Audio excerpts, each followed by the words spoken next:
Alright, now this one. This is my favorite love story in the Ghibli cinematic universe. Fuck Mononoke Hime, fuck Pompoko. This is the good shit, okay? So let me tell you what this one is about. It's a love story, right, between an artist and an artist. I can't relate to that at all, right, Proxin? Alright, I'll give you guys a little bit more context on that. So, if you watched the entirety of my Ghibli month, you might have remembered that one of the movies that I reviewed was The Cat Returns. And if you've seen that video, I talked about a girl who's a writer. And yeah, this is that movie where you get that character. So, in the beginning, it's really interesting. The girl and the guy actually hate each other, right? But because Ghibli and stuff, like, they actually get to know each other and they start falling in love, which is super wholesome. Her being a writer and him drawing. Wait, sorry, that's my life. And him being a violin player. And he also makes his own violins.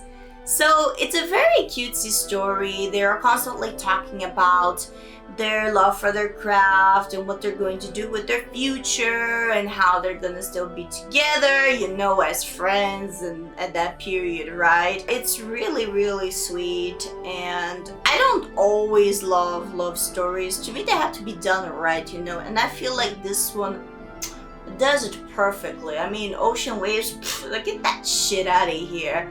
Whisper of the Heart is where it's at, guys. I love this movie. It's so sweet. And, you know, I feel like if there was ever a Ghibli character that was just me in a nutshell, it would be this girl. I mean, I don't know why, you know. I feel like I could just relate to her, you know. I could just relate to her, like, on a spiritual level for some kind of reason, you know, since she's a writer. But I just don't know, man. I don't fucking know. I don't fucking know why. Why can I relate to her? I just have no idea. I don't know. Maybe it's because she likes cats. Yeah, I'm gonna go with that. But yeah, all jokes aside, besides it being very personally relatable to me, this movie has the very strong, passionate message of follow your dreams, follow your passions.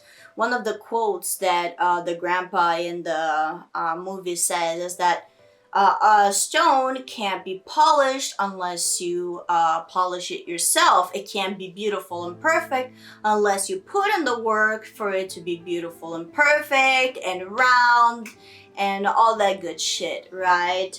So it is like a very good metaphor, right? If you have a talent and you have a craft, like think of it as a stone. For it to look prettier, more presentable, like more aesthetically pleasing, or just better quality overall, you gotta polish it. And you gotta polish it slowly every day over time until you get a satisfying product. And I think it's a very nice metaphor for anyone who's a creative who loves doing something in their lives, right? You can't just be satisfied with what you already have. You have to exceed your expectations and keep getting better and better and better. And that again goes with the Miyazaki philosophy of you have to always exceed your own expectations of yourself and do better.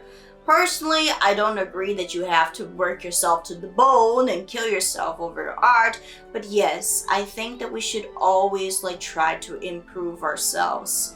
Until we are satisfied, right? If we are satisfied with one skill, I don't think that we need to look desperately for something to improve. We can improve on something else or acquire a new ability, right? Because if you polish the stone way too much, eventually there's not going to be any stone, right? So I think it's better to expand on your talents, not just focus on one stone.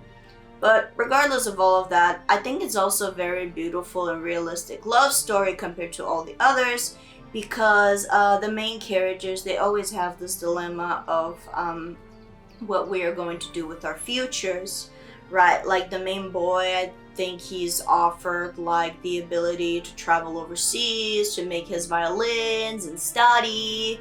and like it's very heartbreaking for the girl, right? It's like, I care about you, but I also want to be with you.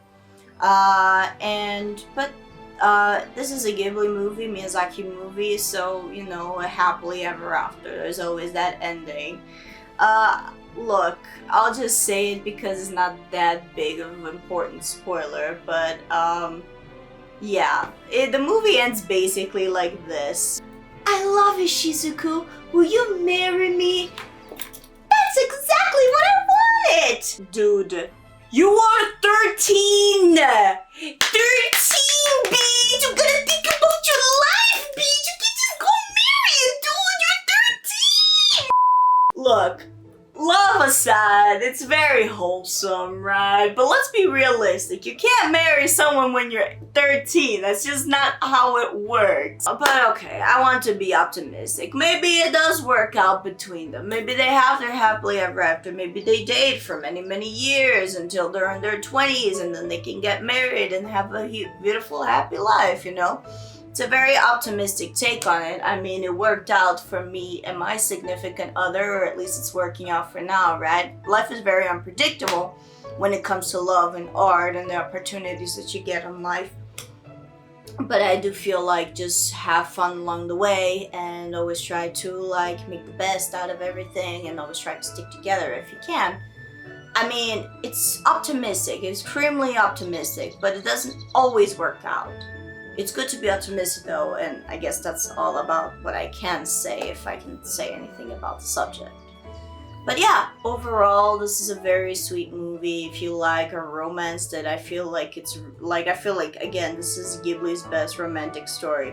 And if you want to see that, I highly recommend this movie. I feel like anybody with a passion for any kind of art or anything in their life, be a craftsman, writer, violinist, doll maker, anything, it's a very lovely movie to see.